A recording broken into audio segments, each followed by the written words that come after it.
Okay, team, before we start, my name is Emanuel Wilder. Excited to be here today. I would mention a bit of advice to all those on the line. I'll talk about myself, but you get a lot further in life when you are very curious. Start taking notes, Alexis and Jane, because I'm moving fast. He's so mean. He's so mean already. It's already time to move. Life is short, but you get further in life when you're more curious about other people than spending a lot of time talking about yourself. I'm going to do it today because I think that'll leverage creative thinking within you, and then it'll prompt some really cool questions, but make it a habit. I'm going to get into my work in a minute, but here's our first icebreaker. Alexis, Jane, what do all these people on the screen have in common? Gina, you can jump in too. So can Amanda and Ayana. They're famous. Very good, Alexis. Something else they have in common. Take some guesses.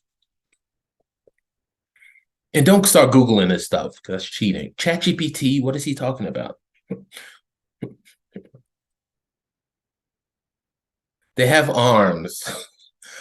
Very good, Jane. So these folks are a few of the people that all attended my high school. And I always like to really always start these kind of discourses or conversations off with where I've come from. So from Oak Park, Illinois, it's a pretty nice sized suburb, about 70,000 folks. Yeah, right outside of Chicago. It's across the street from Chicago. But it's really cool, really diverse. And as you can see, lots of famous people have come through those corridors or hallways. One day I'll get my name on the list and I'll get a plaque. Ludacris does not have a plaque on the wall. He didn't stay at the school long enough, but the rest of them do, and I have to make sure I get on there. So let's kind of jump into this stuff. We're going to make today interactive. So I want my students, Ayano and Jane and Alexis, to give me some ideas around this prompt on the screen. This is related to the work I do. Pretend there's a new student who just arrived in your class named Dave. You two have been asked to work with Dave on a big project, and your success depends on teamwork. Right away, though, Dave is combative, hard to work with, and he always says, in my old school, we did it this way. What are some ideas to kind of work with Dave or break the ice or get him to be a nicer person or a more collaborative, teamworky person? What do we think? What are some ideas you would throw out in the chat? Or you can unmute yourself if you all can talk. Communicate. Very good, Caitlin. Ask questions, Jane. Fantastic work. These are the right answers. You want to communicate with Dave, figure out where he's coming from, maybe try to understand his point of view. Jane, you can do that communication by asking questions and seeing how we can move forward to better consensus or collaboration. Perfect, Diana. We try to understand and connect. Go ahead and put into the chat, you few students, what industries or what jobs or careers you might want to have. I know this whole system is set up to expose you to different career opportunities. So you may not know, but just put your age down and where you think you are leaning towards. For example, if you don't think you'll play in the NFL, then you have an idea what you might do. So we can always put down something. Alexis, we can try to understand and connect. Very good. Dave seems difficult, so you got to see which ways work better. Very good. Well, you all go ahead and put those items in the chat that I asked you to do. I'll go ahead and start.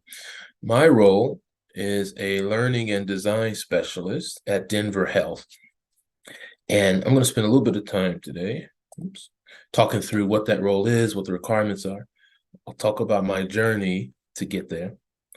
I will talk about the cool parts of the job and how you all can start building skills even today that'll help you succeed in any role you want to get to. And we'll talk about what some of those major skills are. Okay. I'll open it up to some questions and then we will wrap. So the first thing, and I don't see any things in the chat. Ayano, Jane, Alexis, what do you want to do? How old are you? Go ahead and put that in. Okay. You don't have to be too fancy. Good, Jane. That's great. Just don't put influencer down. Unless you're already an influencer making tons of money. Some of you all are really rich doing that. So that would be your goal. But other than that, great. Thank you, Jane. Family lawyer. 16-year-old. Martial arts instructor. Ayano's always right. You won't be beating me up today. Jane, great. Got it. Pitching. So, a learning and design specialist. Has anyone ever heard of what that job is? I think it's better if y'all can unmute yourselves if that works, if there's not too much background interference, so we can talk this out. Caitlin Gray, oncologist, something to do behavioral psych. Excellent. 15, want to be an editor? Oh, editor for books is fantastic. So a learning and design specialist, I'll just start jumping in. It's a non-clinical role at the hospital. I work for a big hospital, the biggest healthcare system in Denver, called Denver Health. It's about 10,000 employees. We have clinics all over the city. We have a main campus on Broadway here in Denver. And I moved out to Denver a couple of years ago. And I never wanted to get into medicine per se and be a doctor, but I knew there was lots of roles outside of the clinical space or the physician space that I could do. And so the first thing to keep in mind is that my role, I'm sorry, give me 1 second. I've got a lot of interference.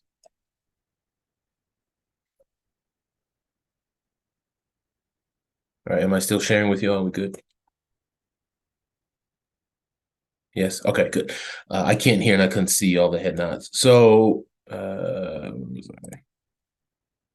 non-clinical, it's working with it's doing lots of administrative work. And the main key to a learning and design specialist, just a fancy way of saying I am a corporate trainer.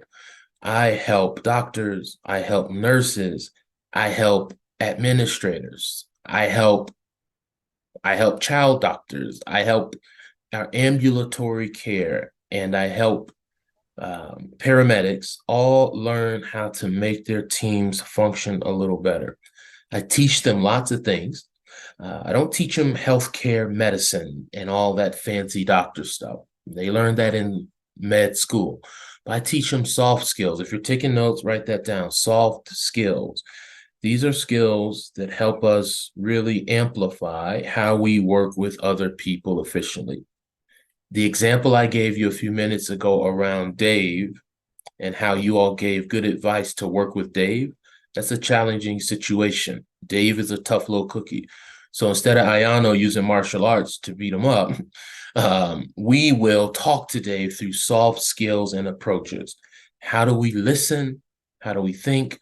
How do we collaborate or work as a team? And so I build curriculum. What is that? Curriculum are just lesson plans. It's methods. It is worksheets to help these leaders work a little bit more efficiently together. In order to do this kind of work that I do, I need to have very good oral and written communication skills. And so who likes to write? Put in the chat if you like to write. Alexis, Jane, Ayana, who's really good at writing or likes to do it? Anybody like to write? I like reading instead. Fantastic. Caitlin likes to write. These are skills you're going to need if you want to do a job in this world of training or any other type of training role where you're working with adults and helping them really build on current skills that they have or need more support with. So that's a major part of my role. Another thing is I have to understand organizational needs. So a learning and design specialist finds out where companies struggle with some of their goals. They or me and my team, we figure out where Denver Health has gaps and where there's opportunities for us to make the organization stronger. For example, maybe they have not hired enough people of color. Maybe that's a goal, but they haven't really done it. So I would work with the leaders, with the CEO, and my Wednesday would look like, hey, we'll talk about my day-to-day in a minute, but my Wednesday might say, hey, here's a plan to help us work with people of color and hire them so we can have a more diverse workforce. So those are some of the things I do, or that's what the role includes as a learning and design specialist. In order to do this work, you're going to need to have a few requirements. You need to make sure you have a bachelor's degree. So those of you planning to go to continued education when you graduate the school you're at. Please do that. It's going to open up a lot of doors. Bachelors and associates and masters are fantastic to have. It affords you different opportunities. You don't need it for every single job, but the benefits are when you do need it, it will come in handy and you can get looked at for that opportunity. You need to be good at Word, Excel, and PowerPoint. This whole presentation is a PowerPoint presentation.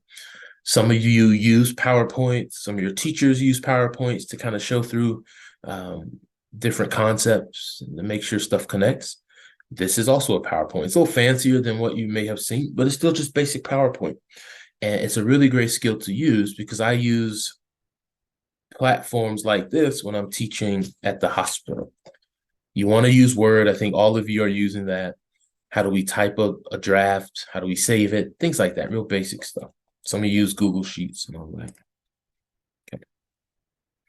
The next one to do this role, one requirement is you're going to need 5 years of teaching or facilitation experience. So this really helps you fashion some of those skill sets that you're going to really need. Classroom management, curriculum design. What are some other skills you need to be a good teacher? Critical thinking. We'll talk through some of these in a minute, but you need to have demonstrated that for at least 5 years to get a role like this. Okay.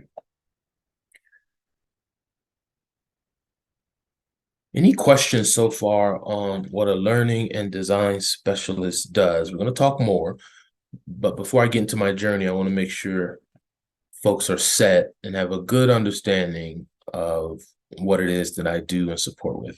Any question? Okay. If you have some, just put them in the chat. Rebecca, help me monitor those because I got lots of stuff on my screen. So, yes, gotcha. First thing, I started off, I graduated school, and I wanted to get into television. I wanted to be a late night talk show host. And so I tried to find jobs in broadcast production. I had a friend who used to work for Oprah Winfrey. I don't know if you all are too young to know who Oprah is. Do you all know who Oprah is? Leo and Lenko and Jane, do you know them? Daphne, know her? Oprah's pretty cool. Let's see if people know her. Bread lady. Yes, very rich. So I used to work for Oprah. It was a great opportunity to build my skills as a communicator. I was never on the show, but I did work behind the scenes. And I managed the scripts. So everything Oprah would read on this kind of a teleprompter thing, I would help put some of that together. So I really had a knack for that, but I felt I was missing something in my career. I knew about production and putting on a TV show, but I wanted to do something that left more of an impact with the people I served. So my next role was as a high school teacher. I taught kids like you. The kids I taught are now like 27 years old now, but I started off as a high school teacher and I worked my way up in the English department to teach honors English. So it was really fun to connect Shakespeare to, what the students were struggling with that day.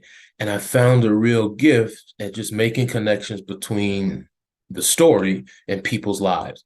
So that's one thing that's helped me kind of get to where I'm at. Make a note, always try to make connections between what it is you're doing now and where you want to go. Make connections between some of your past successes and some of the company's future goals and ambitions. We should always think about how our paths, how Alexis's past and Daphne's past and Ayano's past connects with the company's future. You have to start thinking about that. Well, what does he mean? It can start very basic. Where do we think, gracias, Leo, where do we think Walmart wants to go? Where do we think the legal industry wants to go in the next 10 years? Will they use more technology? Will they do more Zoom meetings? Whatever you think they're going to do, start figuring out how your past, in essence, what you're doing now, connects to that. Because the more you're able to give voice to that, you start to build what we call the language of leadership. Write that down. I know y'all ain't writing nothing down, but it'd be great if you could write this stuff down. The language of leadership. People who present as leaders get all the opportunity. And you do that by the way you communicate. Okay. Very good. You like to be a doctor, Leo. Muy bien. It's perfect. So that was my next track. And then I did the um, high school work for a while, but the students had so much energy, aka my kids were really bad, and so I couldn't really continue on. We don't say bad kids, Emmanuel. There are no bad kids. So let me just rephrase. Had lots of energy, these little kids, and I could never get them to sit down. So I said, let me work with adults, and I went to the nonprofit sector, and I started to work for a company in Chicago, and it's a non-for-profit organization, community organization that had a program called Latinos in Finance. And it was an 8-week program that anybody could enroll into. You had to be at least 18. And if you took this program for 8 weeks, you would learn how to be a banker. And I would teach it and I work with you. And when the 8 weeks are over, you're going to get an interview with one of the banks you see on the screen. And I did that for like 5-6 years. And I was building skills as a communicator, an orator, as a thinker. And it really came into play. And I had a lot of fun doing this. I was able to help 300 people get jobs in the banks.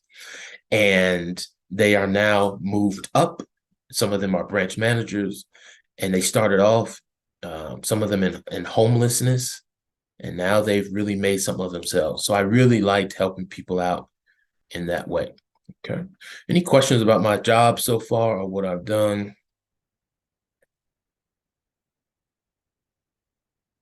Okay. Nothing yet. Grabando en inglés. ¿Qué significa grabando? ¿Qué es la palabra? Recording. Recording. Okay, got it. Perfect. See, I learn something new every day. Now, after I did that work for that nonprofit and helped people get jobs at the bank, I realized I really wanted to be in front of adults, teaching them skills that they could use to advance their careers. 3 basic things. In front of adults, teach them skills, and these skills could advance their careers. And so because of that, I had to find jobs in the corporate training space, and I landed here in Denver working as a learning and design specialist, doing what I do now, and I really appreciate the work. And so one thing you all can keep in mind, a few things, you need to think about transferable skills. What are transferable skills? Dígame, ¿qué es? What are they? Somebody put in the chat. What is a transferable skill? What does it mean for a skill to be transferable? What do we think? You can use them in more than one profession. Give Ayano a big hand. I know no one's clapping, but I'll clap for you, Ayano. And I hope I'm saying that correctly. You can use one skill in another arena. And that's what transferable, all are learning those even today. And so the first transferable skill is critical thinking for conflict resolution. You want to be able to think critically when you are faced with challenging situations. The first example we gave you was Dave, you working with Dave. It's kind of like a minor level, but you'll notice that same theme is true even for adults. We work with people who are different from us. And usually we don't think creatively around how to make those relationships work. We become lazy thinkers and we just say, I don't like Dave, fire him. I don't like Dave. I want to go to another department. I don't like Dave. Let's just talk about it. But we have to think and find solutions, okay? Next one you need, adaptability. And you have to be able to adapt to change. What does it mean to adapt? It means you are able to flex, evolve, morph. You're a chameleon. You wear many hats. And you do that because change is always happening around us. Some of you all like change. You like when things are shaken up and stirred. You like when new things happen. Some of you all just kind of like a real basic structure and you don't like change that much. You wish you could still be in 6th grade. You hate that you had to go to high school. I used to be like that. I didn't love change. But when you're adaptable, you're afforded an opportunity to embrace change and help manage the change. Change can be scary for people. You all are going to college soon. That's going to be a change for you. Some of you on the line said you're 15 and 16. You're going to be seniors one day. That's going to be a change. Who likes change in here when things change around them? Put in the chat if you like change. Who likes change? And how do you handle change? Put that in the chat too. How do you handle change? ¿Qué pensamos? ¿Qué pensamos? How do we handle it?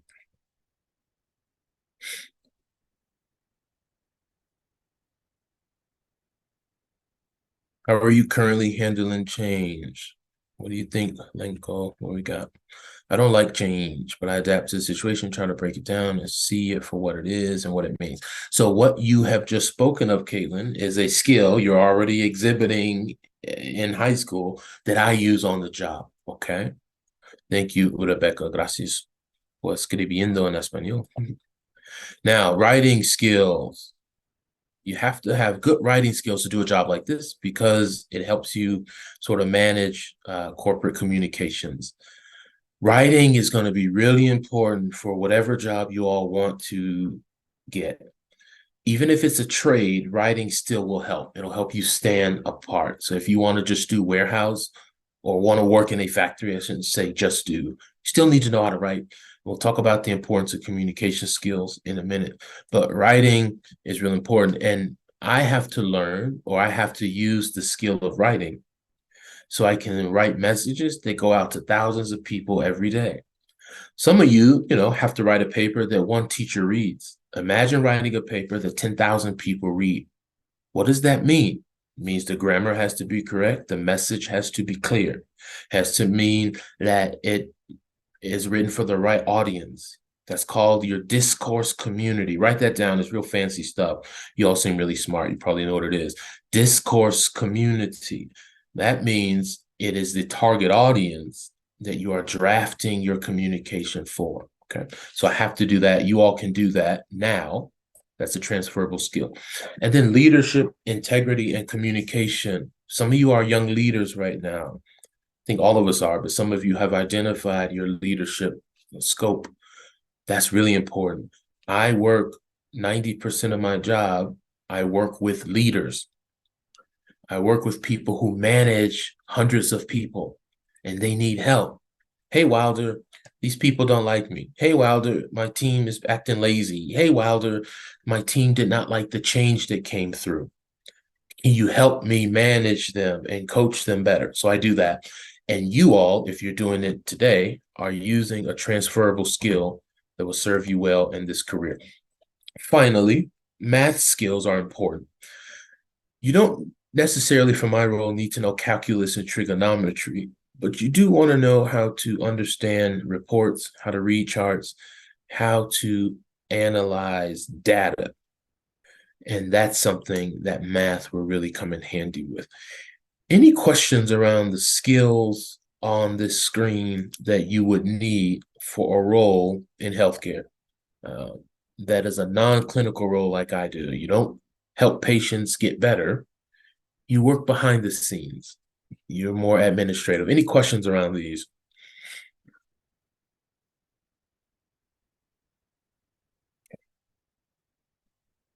All right. Next slide. Just talk about a typical day in the life of Wilder and what I do. If you want to Google Deontay Wilder, I'll give you a minute to do that. That is my cousin. You might have heard the name Wilder before, maybe not. He is the former heavyweight champ of the world in boxing. He'll get back to that spot soon. He had a couple of losses, but he's a real big dude. And so, Ayano, you got martial arts on your side. I got boxing. So no one's going to mess with us. We'll team up. We'll take this whole state on. Anyway, let's stay on track, team. Now, typical day. What I do is I spend time coaching. Okay. That's right, Ayano. Okay. So I spend time coaching others. I kind of mentioned what that looks like. But as you see the folks here, I will sit down with a leader who's in distress and I will talk to them about steps they need to take in order to help their team function better. And I will give them guidance and insight to help them have peace of mind. Coaching is really important. We're not doing sports coaching here. We're just coaching them about skills and opportunities they need to sharpen. All of us need a coach. I need one. Your teachers need one. Their bosses need one. And coaching is very beneficial. So my day might start off 9 a.m. Actually, I have to do one at at 12 o'clock. I have to coach this lady who is a new leader. She's got a bunch of young people who work for her, and they're kind of mean to her and they're kind of disrespectful. And so instead of firing them, she has to learn how to work with them. But there's a generational divide. These students are young, they're older than you, but they're on these every day and they're not doing their work. And she wants them to put these down. So, how do we get her to do that? I have to think about that later today. I'll do some goal setting. I'll work with teams so I can help them think about goals they want at the hospital. Maybe I'm working with the paramedic team, the people who drive the ambulances and show up in the uniforms and give you medical care on the spot. They might need some new goal setting. Maybe their goal is to, I don't know, serve more elderly folks in Inglewood. So how could they increase the numbers of elderly folks they are serving? I would have to sit down with him and come up with a strategy and a plan so they can do that. That will happen for me maybe Monday. It'll probably take 4 hours to walk through that. I do a lot of facilitation in my job. What is that? Thanks, Amanda. Yes, he's the man. I do a lot of facilitation in my job. That means all I'm doing is I'm standing in front of a room of any employee at Denver Health, and I'm teaching them some of our subject material. Some of the classes we teach, and I'll put these in the chat: navigating, challenging conversations. We teach classes around developing successful teams. We teach classes called implicit bias. So some of my day is spent standing up in front of a room of folks and teaching this material. And it's really fulfilling. I think I've never been nervous in front of any audience before. And that's because I've kind of spoken everywhere. I've spoken in front of politicians and leaders and all these people my whole life. But I walked into a room of brain surgeons a couple of years ago, and these are like the smartest people in Colorado. It's like 30 of them. And I'm the keynote speaker and I'm answering their questions. And I'm like, I'm not scared, but this is something to behold, because who'd have thought I'd be up here talking to brain surgeons? They are really, really, really smart. So that's what part of my day will look like. Other parts, encouraging teamwork. These people are really excited. Why? They just got out of my class and now they're excited about taking on the world. And so I talk to them about what teamwork should look like. I talk to them about how to identify people who are struggling on a team. I help them think about our styles and how everybody on this call has a different style. Ayano thinks about the world differently than Caitlin. Caitlin has different priorities than Lenko. Okay. Leo wants to do this, but Alexis has an idea to do it this way. Doesn't mean we're wrong, but we have to come to an understanding. And the more we have teamwork, the more we emphasize collaboration, the stronger we are to reach goals and hit numbers. So I help people do that in my typical day. I also build team morale. You could think working at a hospital, people sometimes get very down and overwhelmed. Doctors might see 100 patients a week. Maybe some of them pass away. That can be very stressful. It can be very demoting. It can be very brooding. It can be a heavy spirit. So they need their morales boosted. And when they come to my class, I need to keep that in mind. Some of you are probably really good at encouraging others and keeping them focused on the goal. You would be great at what I do. So think through that. Could be an opportunity for you. Next, I run diversity and inclusion workshops. All these workshops do is help people rethink about how we see folks that are different from us. I'm able to teach these people that all of us have value. Our value class is not in what we do. Everybody can do what you do. I can find 1,000 people who do what I do better than me. I can find 100 people who do what Rebecca does better than her and Amanda, and I can find students with better grades than Lenko. I can find students who are take more initiative than Ayano. What we do has never been who you are. What you do is replaceable. ChatGPT is going to replace everything. What matters is how you see the world. That's where your value is. How many computer programmers are in the country? I don't know, 100,000. How many Mark Zuckerbergs are there? Well, there's one. Well, he saw the world in a different way. He saw a platform named Facebook that would allow strangers to connect and build relationships across the world based off a picture and a chat apparatus alone. And now he's one of the richest, most influential people in the world. It's not about money. It's about finding a career purpose, and knowing how to establish that has nothing to do with what you do. It's how you see the world, how you see yourself. Write this down if you're writing, how you see yourself serving others. The more you are building a platform around how you can serve people, the more Lenko thinks about how to help those less fortunate, the more Leo thinks about how to help those who are homeless, the more Alexis spends her time thinking about how to help people who didn't have opportunities she had, the more you elevate yourself, the more you give, the more you get back in return. I teach those kind of concepts in this diversity, equity, and inclusion workshop. You all need to do that because that's going to serve you much better than just getting great grades. Great grades are fantastic, but if you get great grades without helping others, it's meaningless. You need great grades with the mentality to help others. And then you start to change the world, not just make $1. Anyone can do that, but not everyone changes the world. Typical day, part 3. I work for the workforce. I support the Workforce Development Center. What is workforce development? Any guesses on what that means? Workforce development. What do you think that is? Workforce development is simply an organization's goal of helping upskill their employees. Let's see what some of this entails. The first thing is that at the hospital, you can imagine there's 10,000 employees. Some of those people want different jobs, but they don't know how to interview for them. So I would work with those people and say, hey, you're currently working in the cafeteria of the hospital, but you want to move up to be a secretary for this fancy doctor. You need to learn how to interview for that job.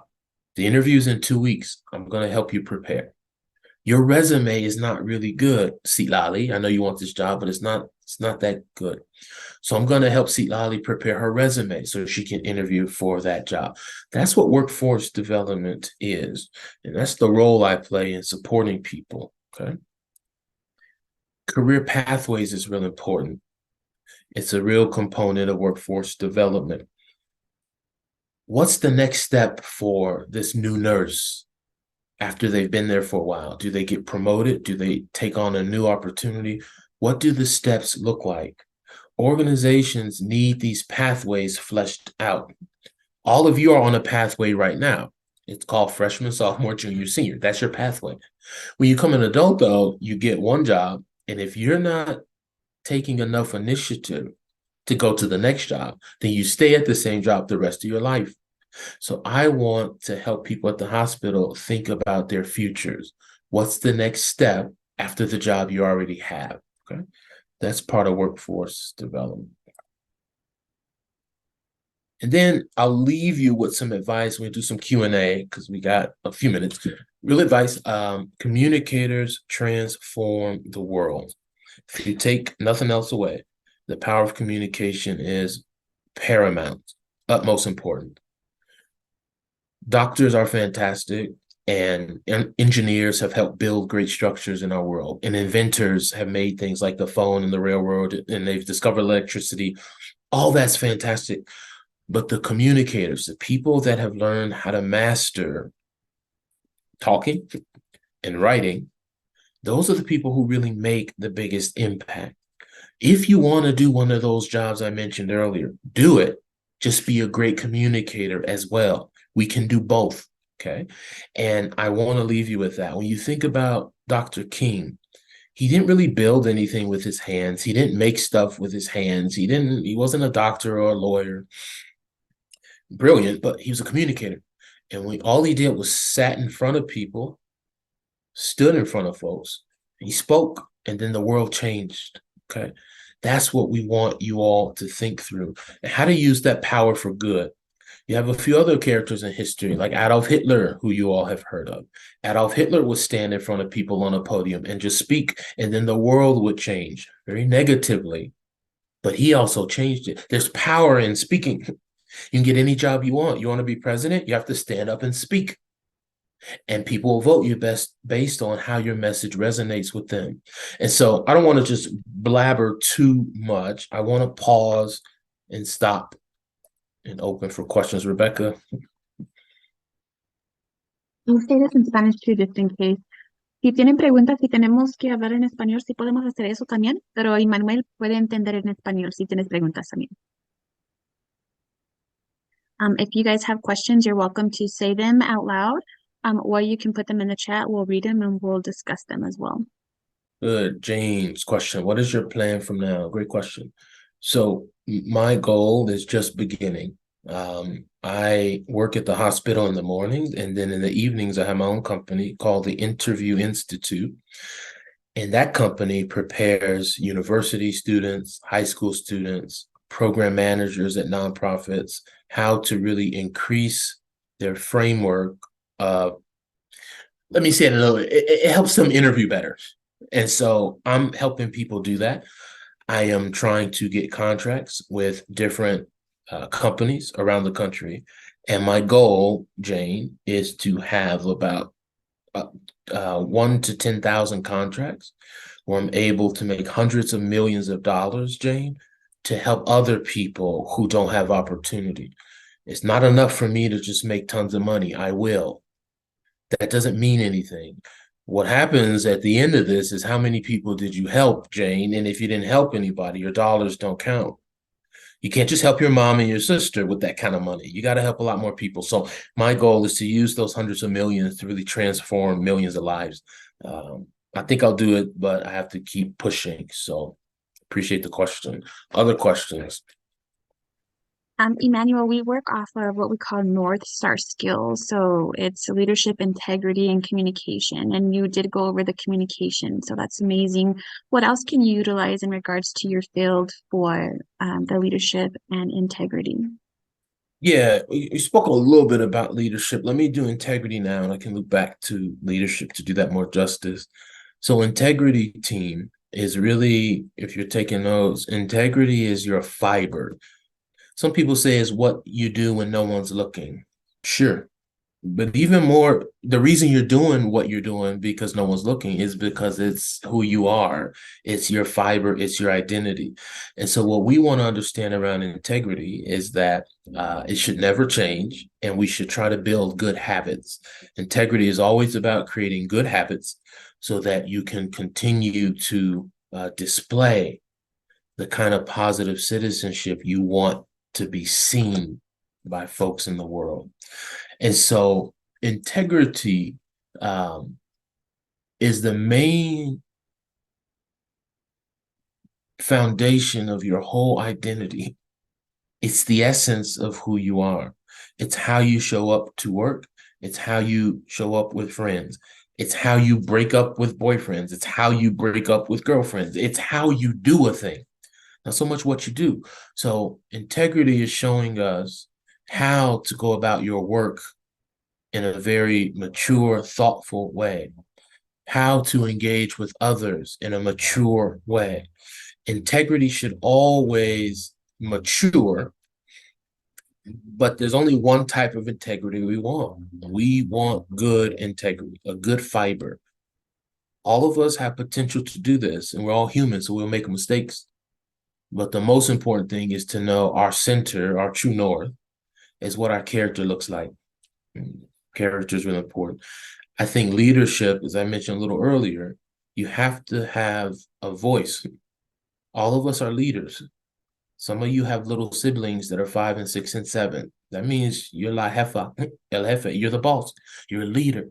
Some of you have little primos or squinkles, like little kids that run around like you're the leaders. You need to start practicing leadership now. Why? Because people respond to leaders. We like leaders. Leaders get opportunity. Leaders make decisions. Leaders change the world if they can communicate well. And so leading is very different than management. You lead with people side by side.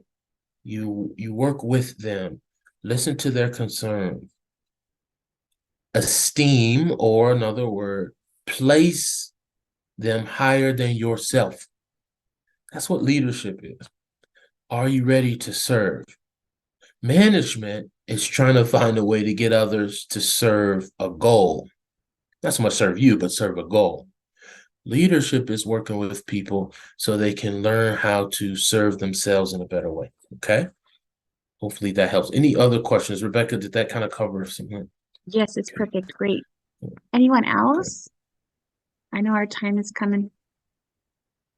Si tienes más preguntas, ¿alguien más? Well, this is also going to be posted on our Generation Schools Network YouTube page once it's uploaded. And of course, this is not the last we are going to see of Emanuel Wilder, so get used to the name. We are so grateful, Emmanuel, that you came today to just share your wisdom and explain what you do for Denver Health. Thank you so much for what you do. And for those that came today, thank you so much for your time. If you do have questions or any connections that you would like, just let me know. Um, you can email me and I can go ahead and definitely get you connections. Get you connected with Emmanuel or going forward. So with that, Emmanuel, do you have anything else would like to say? Hey, thank you all for the opportunity. Really smart group. Always find people that are way, way, way, way more smart, way smarter than you. Um, and they're going to help you grow. Keep doing that. You'll keep pushing forward. So great to meet everyone. Thank you, Rebecca, for the opportunity. Of course. Thank you, everyone. Everyone have a wonderful afternoon. And it's almost the holiday season. I think this is the last week for your break. So you guys have a safe holiday, and we look forward to hearing or talking to you guys soon. Everybody have a good day. Thank Thanks you. all. Bye. Bye.